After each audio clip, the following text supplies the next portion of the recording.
The hell are you staring at? Hey, I'm looking for some project requirements and I heard you might be able to help me out. Yeah, we smell like shitty coffee and stale donuts. Get out of here, narc. What? No. No. I'm not a cop. I'm a developer. How much money you got? Yeah, I mean, I didn't really know how much, so I was just give me that. That'll do. I got some one-hit wonder production requirements guaranteed to get you to production. Here you go. Holy sh!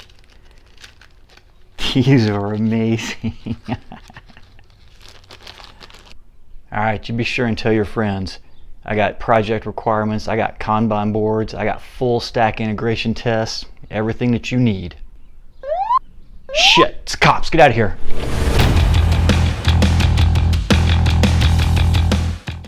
Alright, this is a really stupid analogy, but bear with me because it's going to pay off in the end. So let's say that I hire Bob to build some shelves in my warehouse to store my bananas on, alright?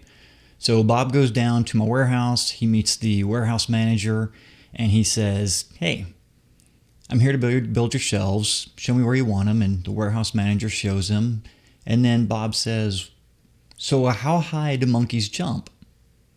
And my warehouse manager is like, I don't know, 10 feet? Bob says, great, that's all we need to know, we'll be back. So Bob comes back later and builds all these shelves at 10 feet and higher, which is unfortunate because none of my employees are 10 feet tall. So now all of my employees have to go carrying around ladders every time they need to get bananas off of the shelf. And so that ties into requirements planning, right? Because we all walk into these conversations with assumptions. Sometimes the assumptions are valid and other times they're really stupid, like how high can monkeys jump? But that's okay because either way we go into them with assumptions. So whenever you are involved in a requirements planning conversation or a requirements gathering conversation, it's up to you to discover what those hidden assumptions are and bring them to the surface so that they can be validated or not. So another way that this conversation could have gone down is Bob goes down to the warehouse manager and says, well, how high can monkeys jump? And the warehouse manager says, how high can monkeys jump?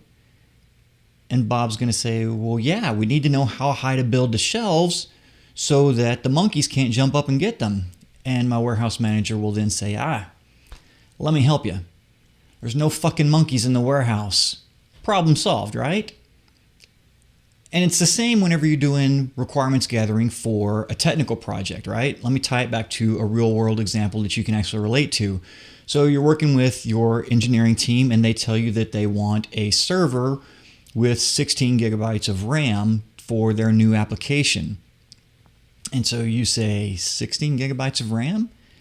And they'll say, well, yeah, we run 4 processes on the server to handle all the load and the capacity for it, which gives you the opportunity to say, oh, well, let me help you out here.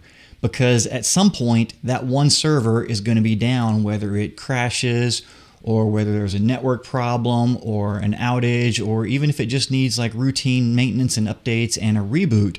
So putting all of your processes on a single server is a single point of failure, and you're going to learn to regret that over time. So instead of one server with 16 gigabytes of RAM, how about if I give you 4 servers, each with 4 gigabytes of RAM, and then if any one of those servers is not available, you still got 3 other servers available to take that load and continue providing your application to our customers. And that's a win situation for everyone, right? You ended up discovering what the real needs of the customer were, or in this case, your coworker from another team, and then coming up with a solution that met their requirements, but also discovered and resolved some future pitfalls that would have been painful for both you and your customer, because ultimately when that server went down, they would have come to you and said, why is the server down? Why didn't you give us 2 servers, or whatever solution they had in their mind?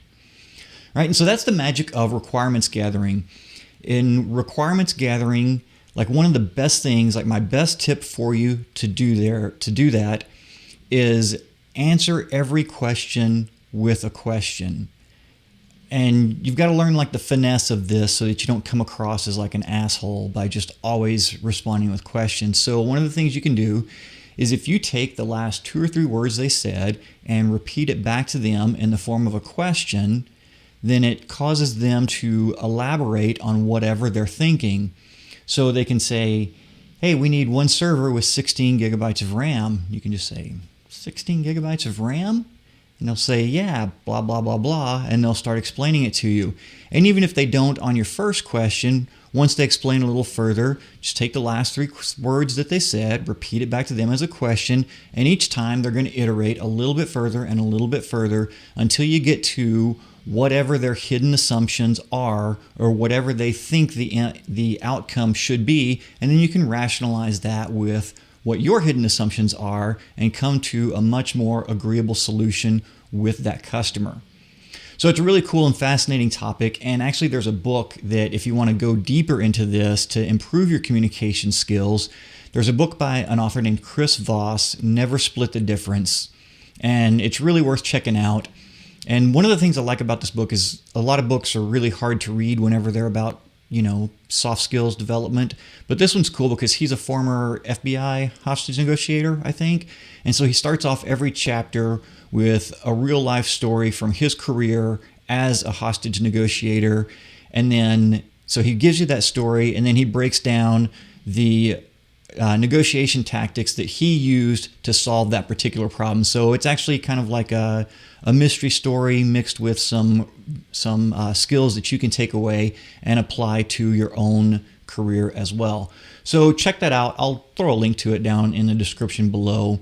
And just remember that in requirements gathering, always think about what the hidden assumptions are, and you can dig down to those by repeating their answer or their question back to them in the form of a question to cause them to elaborate on it further. Hope you find that helpful. If you did, click the like button down below and be sure and hit the subscribe button as well as the notification bell so that you get notified when I release new videos every week. And I'll see you next time.